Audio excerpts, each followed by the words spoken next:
दोस्तों ये बात तो हम सभी जानते हैं कि बच्चे पैदा करने के लिए पुरुषों से स्पर्म और महिलाओं के एग्स की जरूरत पड़ती है, लेकिन ये स्पर्म और एग मिलते कैसे हैं? और कैसे स्पर्म और एग मिलकर एक बच्चे के रूप में विकसित हो जाते हैं? आखिर माँ के पेट में बच्चा बनने की प्रक्रिया क्या है और माँ के पेट में बनने वाला बच्चा लड़का होगा या लड़की, ये कैसे तय होता है? इंसानों में प्रेगनेंसी की शुरुआत महिला के एग और पुरुष के स्पर्म के मिलने के साथ ही होती है। महिलाओं के प्रेग्नेंट होने की सबसे ज्यादा संभावना एवोल्यूशन के दौरान होती है। आमतौर पर एवोल्यूशन नेक्स्ट पीरियड शुरू होने से 12 से 14 दिन पहले होता है। इस दौरान संबंध बनाने पर महिलाओं के प्रेग्नेंट होने की संभावना काफी ज्यादा होती है। ओव्यूलेशन प्रक्रिया के दौरान मैच्योर एग ओवरी से निकलकर फैलोपियन ट्यूब में आता है। संबंध बनाने के बाद स्पर्म भी फैलोपियन ट्यूब में जाता है और इसी फैलोपियन ट्यूब में कोई एक हेल्दी स्पर्म आगे निकलते हुए एग के साथ मिलकर उसे फर्टिलाइज करता है। फर्टिलाइजेशन होने के बाद स्पर्म और एग जायगोट में बदल जाता है और ये लगभग 3 दिनों तक फैलोपियन ट्यूब में ही मौजूद रहता है। पैदा होने वाला बच्चा लड़का होगा या लड़की, ये उसी समय तय हो जाता है जब फर्टिलाइजेशन होता है। बच्चा लड़का होगा या लड़की, ये पूरी तरह पुरुषों पर ही निर्भर करता है। महिलाओं के पास XX क्रोमोसोम्स होते हैं, वहीं पुरुषों के पास XY क्रोमोसोम्स होते हैं। फर्टिलाइजेशन के समय एग के साथ X क्रोमोसोम्स ही आता है, वहीं स्पर्म के साथ X और Y दोनों क्रोमोसोम्स आता है। अगर एग को X क्रोमोसोम्स वाले स्पर्म ने फर्टिलाइज कर दिया तो एग का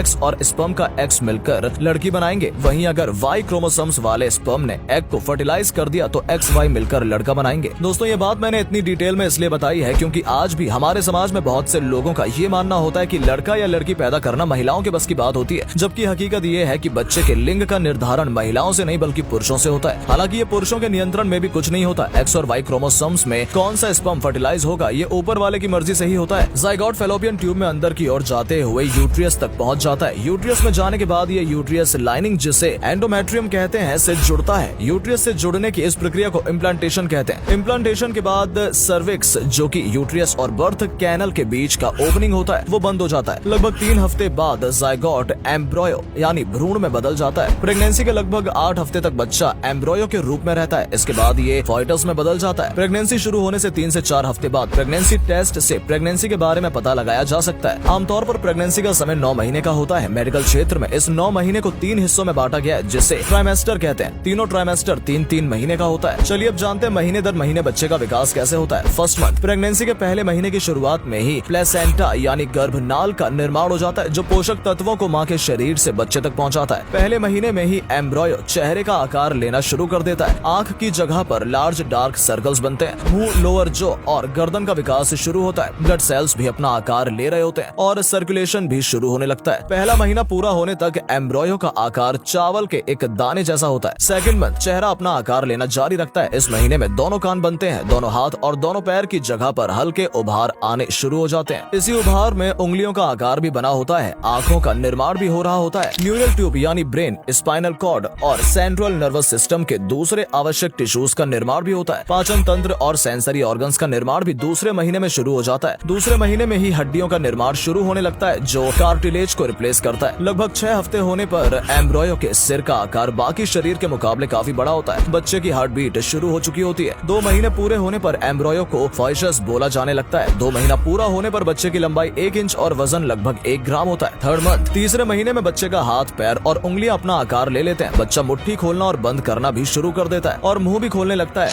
उंगलियों में नाखूनों का विकास होना शुरू हो जाता है। कान अपना आकार ले लेते हैं। इसी महीने में रिप्रोडक्टिव ऑर्गन्स का विकास होने लगता है। याद रहे, इस महीने में सिर्फ रिप्रोडक्टिव ऑर्गन्स का विकास होता है। ये रिप्रोडक्टिव ऑर्गन्स किस जेंडर में होगा ये फर्टिलाइजेशन के समय ही तय हो जाता है। तीसरे महीने के अंत तक बच्चे के लगभग सभी शारीरिक अंगों का निर्माण हो चुका होता है। आगे के महीनों में इनका बस और ज्यादा विकास होना बाकी रहता है। सर्कुलेटरी और यूरिनरी सिस्टम्स भी काफी काम करना शुरू कर देता है। तीसरे महीने में अंत में बच्चे की लंबाई 4 इंच और वजन 30 ग्राम के आसपास होता है। 3 महीना पूरा होने के साथ ही फर्स्ट ट्राइमेस्टर भी पूरा हो जाता है। मोस्ट क्रिटिकल डेवलपमेंट इस दौरान हो चुके होते हैं, इसलिए अब मिसकैरेज की संभावना काफी हद तक कम हो जाती है। फोर्थ मंथ, प्रेगनेंसी का चौथा महीना सेकंड ट्राइमेस्टर का पहला महीना होता है। इस महीने में बच्चे की धड़कन डॉपलर नाम के इंस्ट्रूमेंट के द्वारा सुनी जा सकती है। उंगली और नाखून पूरी तरह अपने आकार में आ जाते हैं। आईलाइट्स, आईब्रोज, आईलैशेस, नाखून और बालों का निर्माण होता है। हड्डियां मजबूत होती हैं। बच्चा अपना अंगूठा चूसना, उबासी लेना, हाथ पैर खींचना और चेहरे का भाव बदलना शुरू कर देता है। नर्वस सिस्टम भी काम करना शुरू कर देता है। रिप्रोडक्टिव ऑर्गन्स भी पूरी तरह बन चुके होते हैं और अल्ट्रासाउंड के जरिए बच्चे के लिंग का पता चल सकता है। चौथे महीने के अंत में बच्चे की लंबाई 6 इंच और वजन 115 ग्राम के आसपास होता है। फिफ्थ मंथ, 5वें महीने में बच्चे की एक्टिविटी बढ़ जाती है। बच्चे की माँ बच्चे को घूमता हुआ महसूस कर सकती है। इस महीने में बच्चे के मसल्स का निर्माण शुरू हो जाता है। सिर पर बाल बाल उगने के साथ ही शरीर के ऊपर भी मुलायम बाल उगने लगते हैं। शरीर पर मौजूद ये बाल बच्चे की सुरक्षा के लिए होते हैं और आमतौर पर जन्म के 1 हफ्ते के अंदर ही ये बाल गिर जाते हैं। मसल्स का निर्माण शुरू होने के साथ ही बच्चे का स्किन व्हाइटिश कोटिंग से ढक जाता है, जो स्किन की सुरक्षा के लिए होता है। 5 महीने पूरा होने पर बच्चे की लंबाई 10 इंच और वजन 250 ग्राम से 500 ग्राम तक हो सकता है। 6 मंथ, छठे महीने में बच्चे के शरीर के ऊपर रेडिश स्किन का निर्माण हो जाता है। स्किन पर रिंकलेस होते हैं और स्किन के ऊपर से ही वेन्स भी नजर आते हैं। इस महीने में फिंगरप्रिंट भी नजर आने लगते हैं और बच्चा आंखें खोलना भी शुरू कर देता है। इस महीने में बच्चे को सुनाई भी देने लगता है और आवाज सुनकर वो रिस्पॉन्ड भी करता है। कुछ मामलों में बच्चों का जन्म छठे महीने में ही हो जाता है। ऐसे केस में इंटेंसिव केयर में रखने पर ही बच्चे की जान बच सकती है। 6 महीने पूरे होने पर बच्चे की लंबाई 12 इंच तक और वजन 1 किलोग्राम तक हो सकता है। 7th मंथ, 7वें महीने में बच्चे का शारीरिक विकास जारी रहता है। बच्चा अपने शरीर में बॉडी फैट जमा करने लगता है। बच्चे के सुनने की क्षमता पूरी तरह विकसित हो जाती है। आवाज सुनने पर या माँ को कोई परेशानी होने पर बच्चा बार बार अपनी पोजीशन बदलने लगता है। 7वें महीने में जन्म लेने पर भी बच्चा सर्वाइव कर सकता है। 7 महीना पूरा होने पर बच्चे की लंबाई 14 इंच और वजन 1 से 2 किलोग्राम के बीच हो सकता है। 8th मंथ, 8वें महीने में बच्चे के शरीर का वजन तेजी से बढ़ता है। बच्चे के शरीर में बॉडी फैट जमा होता है, जो जन्म के बाद उसके लिए जरूरी होता है। इस महीने में बच्चा काफी ज्यादा लात मारता है। बच्चे के ब्रेन का विकास काफी तेजी से होता है। ये सब कुछ सुन भी सकता है और माँ के पेट के अंदर ही आंखें खोलकर देख भी सकता है। इस महीने में ज्यादातर इंटरनल सिस्टम्स डेवलप्ड हो चुके होते हैं, हालांकि लंग्स का थोड़ा विकास बाकी रहता है। 8 महीने पूरा होने पर बच्चे की लंबाई 18 इंच और वजन 2 से 2.5 किलोग्राम तक हो सकता है। 9th मंथ, इस फाइनल महीने में भी बच्चे का विकास होता रहता है। इस महीने में लंग्स का भी पूरा विकास हो जाता है। बच्चा अपनी आंखें खोल सकता है, साउंड्स, लाइट और टच को महसूस करते हुए रिस्पॉन्ड भी करता है। 9वें महीने में बच्चा पूरी तरह विकसित हो जाता है और किसी भी समय में वो दुनिया में आ सकता है। सामान्य तौर पर 9वें महीने में बच्चे की लंबाई 17 से 19 इंच और वजन 2.5 किलोग्राम से 3.5 किलोग्राम के बीच होता है। कुछ मामलों में प्रेगनेंसी 10 महीने तक भी जा सकती है। एक्चुअली पूरी प्रेगनेंसी 40 हफ्तों की होती है, इसलिए 9 महीने के बाद 10वें महीने में डिलीवरी होना भी आम बात है। प्रेगनेंसी के फाइनल महीने में जगह कम होने की वजह से बच्चे की मूवमेंट काफी कम हो जाती है। जन्म के लिए बच्चे का पोजीशन बदल जाता है और सिर यूट्रियस में नीचे की ओर चला जाता है। इस दौरान प्रेग्नेंट महिलाओं को काफी परेशानी हो सकती है। फाइनली डिलीवरी का समय आने पर ये नन्ही सी जान इस दुनिया में आ जाती है और अपने माँ बाप को जीने का एक नया मकसद दे देती है। दोस्तों, जिस मुसीबत और परेशानी से गुजरकर एक माँ अपने बच्चे को जन्म देती है, उस माँ की तारीफ में कुछ कहना तो बनता है। तो आप माँ के बारे में क्या कहना चाहेंगे, कमेंट में जरूर बताएं और उस माँ के लिए इस वीडियो को लाइक भी कर दें। धन्यवाद।